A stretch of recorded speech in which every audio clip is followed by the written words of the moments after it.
ঘরেতে মৃত ব্যক্তির ছবি রাখতে নেই কেন?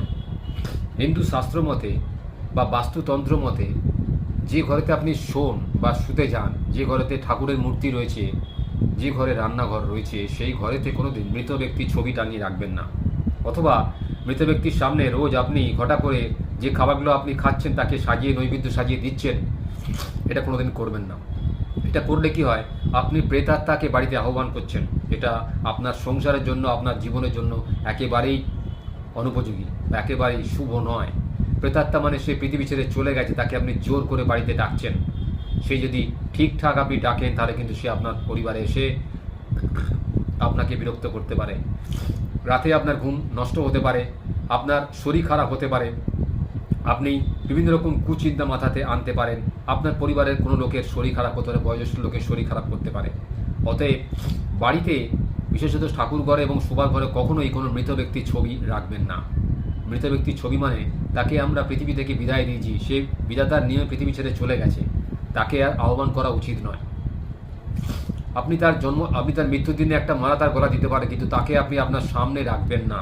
তার সামনে রাখা মানে তাকে আহ্বান করা, তাকে নিজের মনের মধ্যে এখনো স্মরণ করে রাখা।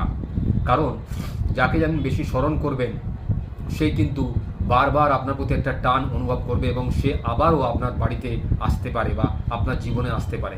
এটা কিন্তু আপনার পরিবারের জন্য একদমই সুখের নয়। তাই আজ থেকে মৃত ব্যক্তির সামনে কখনোই কোনো খাবার দাবার রাখবেন না এবং তার ছবিটাকেও আপনার শোবার ঘরে বা আপনার ঠাকুর ঘরে কোনো দিন রাখবেন না। কারণ ঠাকুর ঘরে থাকলে মৃত ব্যক্তির আত্মা এসে আপনার উপর ভর করলে আপনি কিন্তু ঠাকুরের কাজ বা ঠাকুরের সেবা ঠিকমতো করতে পারবেন না। দেখবেন যাদের দেখবেন মৃত ব্যক্তির ছবি বাড়িতে রয়েছে, তারা রোজ ধূপধুনো দেয় এবং তাকে বিভিন্ন রকম খাবার দাবার দিয়ে তাকে উপঢৌকন করে, তাকে ভালোবাসতেন বলে মরে যাওয়ার পর তাকে এইসব করছেন। দেখবেন তাদের পরিবারে বিভিন্ন রকম রোগ নাড়া লেগে থাকে, বিভিন্ন রকম রোগ তাদের জরাজীর্ণ করে দেয়, তাদের সংসারে অর্থের অভাব ঘটে। এটা করলে কিন্তু সংসারে একটা অবনতি নেমে আসে, অকাল বৈধব্য নেমে আসে, অকাল বার্ধক্য নেমে আসে, আপনার উন্নতি ব্যাহত হবে, আপনার শরীর খারাপ হবে, আপনি চিন্তা করতে পারবেন না। আপনার শরীরে যদি প্রেতাত্মা ভর করে, আপনার সমস্ত কাজ পণ্য হবে, আপনার মাথা গরম হয়ে যাবে, সমস্ত কাজে আপনি অসফল হবেন। আজ থেকে এই কাজটা একদম করা যাবে না। তাই কখনোই শোবার ঘরে মৃত ব্যক্তির ছবি রাখবেন না।